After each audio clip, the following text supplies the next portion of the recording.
Hello बच्चों, good afternoon. देखिए कुछ और प्रश्न करते हैं विज्ञान के। प्रश्न है आपके पास, जठर रस स्रावित होता है। जठर रस मतलब gastric juice is secreted by.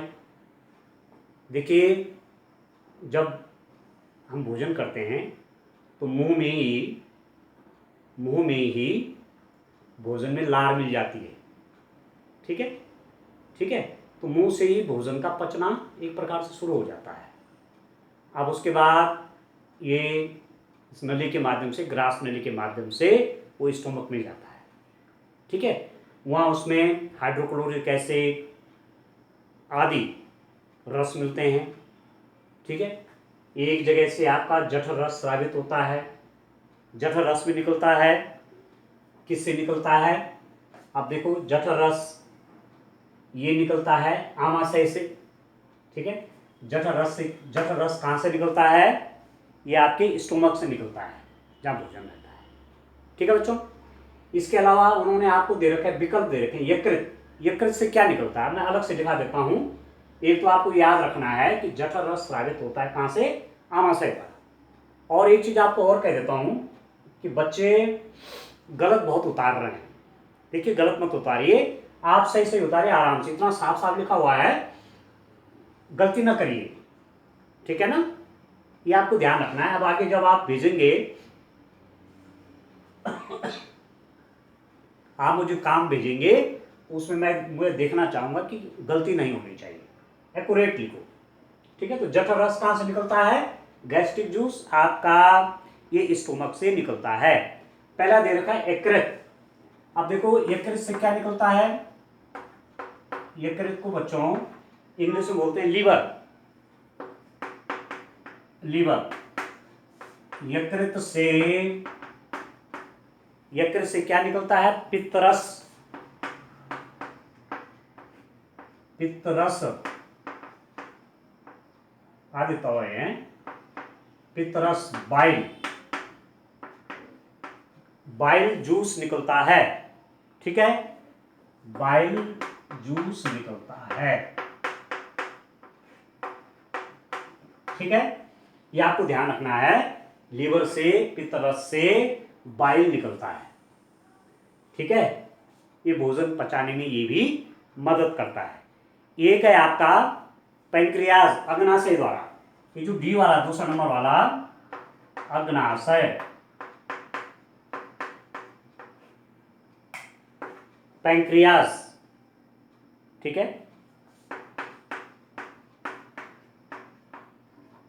Pancreas, pancreas से इंसुलिन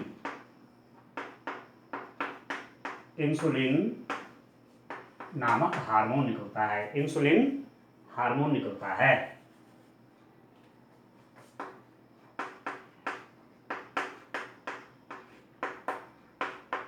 ठीक है, याद रखेंगे आप।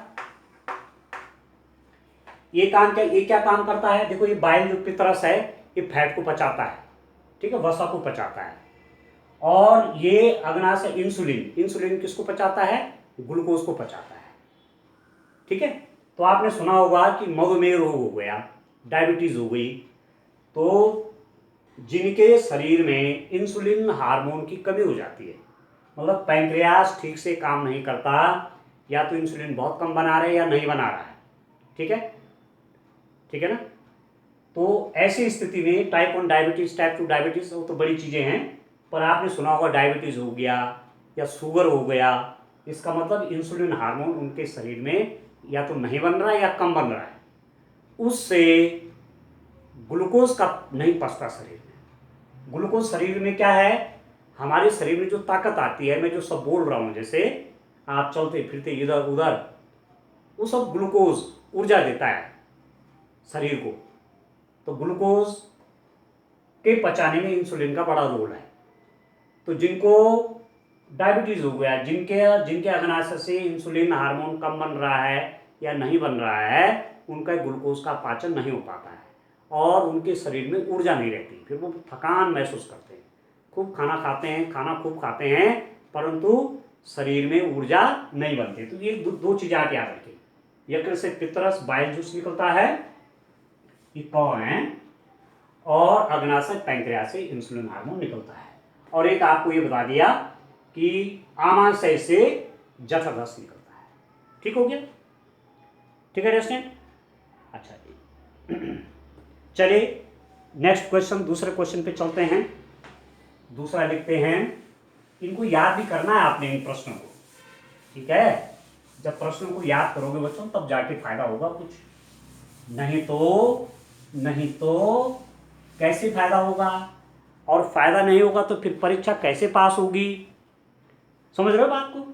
तो परीक्षा भी तो पास करनी है,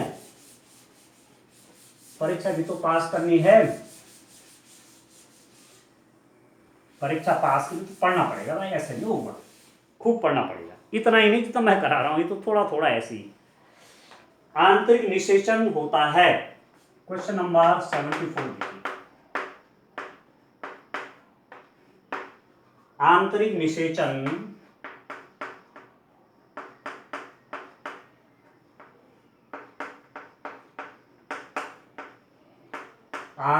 निषेचन होता है।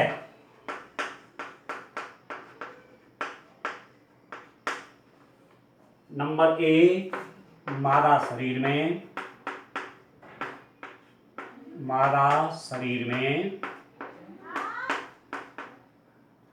बी, मादा शरीर के बाहर,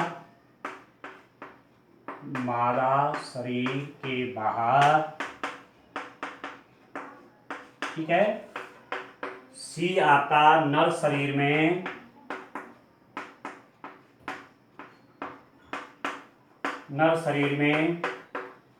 डी है आपका नर शरीर के बाहर। ठीक है बच्चों। इंटरनल फर्टिलाइजेशन ऑकर, ठीक है। जैसे पौधा है चाहे जीव जंतु हैं, फर्टिलाइजेशन का जो प्रोसेस होता है बच्चों वो मादा शरीर के अंदर होता है। ठीक है, समझ में आया। तो इस पर आप टिक कर देंगे, इसको आप याद रखेंगे। अब मैं नेक्स्ट क्वेश्चन पे आता हूं। किसी कोशिका के आकार की माप को व्यक्त करने के लिए किस इकाई का प्रयोग करते हैं। देखिए बड़ा अच्छा क्वेश्चन है, इसको देखिए आप। ये तो क्वेश्चन बायोलॉजी का था ना, जीव विज्ञान का था, तो वहां आप निषेचन एक चैप्टर है फर्टिलाइजेशन, ठीक है, उसको पढ़ लेना जरा ध्यान से। एक प्रश्न उससे आएगा आपका। ठीक है। चलिए नेक्स्ट क्वेश्चन लिखता हूं। क्वेश्चन नंबर 75 देखिए।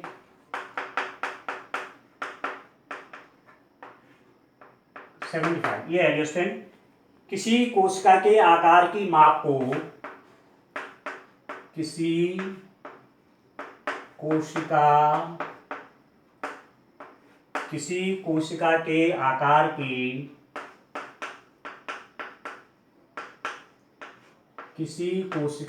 आकार की माप को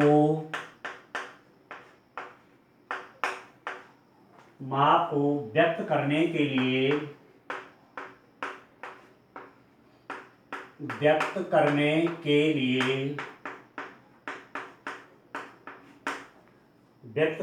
लिए इस इकाई का प्रयोग किया जाता है। इस इकाई का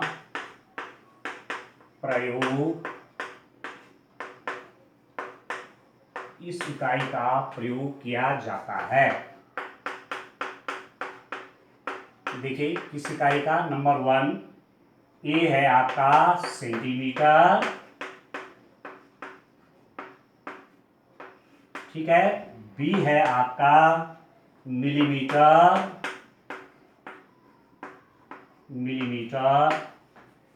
सी है आपका माइक्रोमीटर,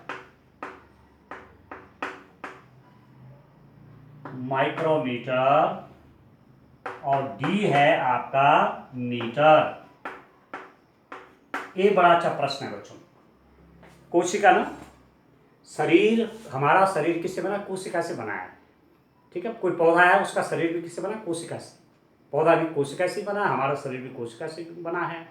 हम जंतु कोशिका, हमारा शरीर जंतु कोशिका से बना है। पेड़ पौधे किससे बने? वनस्पति कोशिका से बने। तो कोशिका बहुत छोटी इकाई है जीवन की, ठीक है। अब उसको नापना ऐसी खुली आंखों से नहीं दिखती हो। जैसे आजकल ये कोरोना वायरस चल रहा है ना, तो ये ऐसी खुली आंखों से नहीं दिखता कैसा वायरस आ रहा है। बहुत सूक्ष्म जीव होता है, माइक्रो ऑर्गेनिज्म बोलते हैं उनको, सूक्ष्म जीव। तो वैसी ही कोशिका भी बहुत सूक्ष्म होती है। तो वो तो सेंटीमीटर में नहीं नापी जाती है। आपके पास फीता होता है, छोटी फीता आपकी 15 सेंटीमीटर की होती है, बड़ी 30 सेंटीमीटर की होती है। तो 1-1 सेंटीमीटर के खाने आप देखते हैं, एक के बाद 2, तो सेंटीमीटर में होता है। मिलीमीटर, अब 1 और 2 के बीच में 10 छोटे खाने, वो मिलीमीटर का है, वो भी आपको दिख रहा है। इसका मतलब कोशिका उससे भी नहीं देखी जाएगी। मीटर आप जानते हैं, आप ऐसा हाथ कर लीजिए तो इतने हाथ की लंबाई आपके 1 मीटर के बराबर होती है। 1 मीटर मतलब 100 सेंटीमीटर, ठीक हो गया। अब आता है माइक्रोमीटर, ये बहुत छोटा होता है बच्चों। 1 माइक्रोमीटर बराबर, आप याद रखेंगे कि वैसे भी 2 चीजें आप याद रखो इसमें, उत्तर आपका इसका ही है, ठीक है। 1 माइक्रोमीटर बराबर 10⁻⁻⁶ मीटर, याद रखना। और 1 एंगस्ट्रॉम, एक माइक्रोमीटर, ठीक है, इसको माइक्रोन भी कहते हैं, ठीक है। 1 माइक्रोन, माइक्रोमीटर, माइक्रोन से मतलब है 10⁻⁻⁶ मीटर। 1 एंगस्ट्रॉम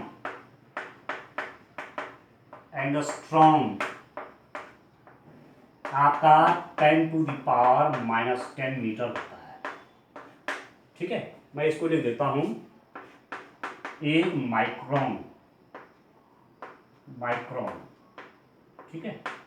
1 माइक्रोन बराबर 10⁻⁻⁶ मीटर। माइक्रोन और angstrom, 1 micron 10⁻⁻⁶ metre, 1 angstrom 10⁻⁻10 metre होता है। इतनी छोटी इकाइयां हैं, ठीक है। तो एक आप इसको याद रखेंगे। एक और देखिए, एक प्रश्न देखिए, क्वेश्चन नंबर 76 देखिए आप। भाई प्रश्नों को मैं कह रहा हूं कि आप, आज तनिषा ने बड़ा अच्छा काम भेजा है, तनिषा राणा ने बड़ा अच्छे ढंग से काम करके भेजा है। प्रशांत भी अच्छा काम करता है, ठीक है। काम आप साफ सुथरा करो, सही करो, गलत मत लिखना है। गलत लिखोगे तो फिर परीक्षा में तो आपको याद ही नहीं रहेगा, फिर गलत याद रहेगा, फिर कैसे उत्तर सही होगा वहां पर। चलिए क्वेश्चन 76, 76वां प्रश्न देखिए। भोजन का पाचन होता है, भोजन का पाचन होता है, कहाँ होता है? भोजन का पाचन कहाँ होता है? ग्रास नली में।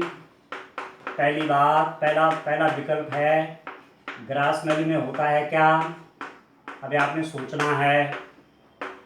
बी वाला है ग्रहणी में, ग्रहणी में।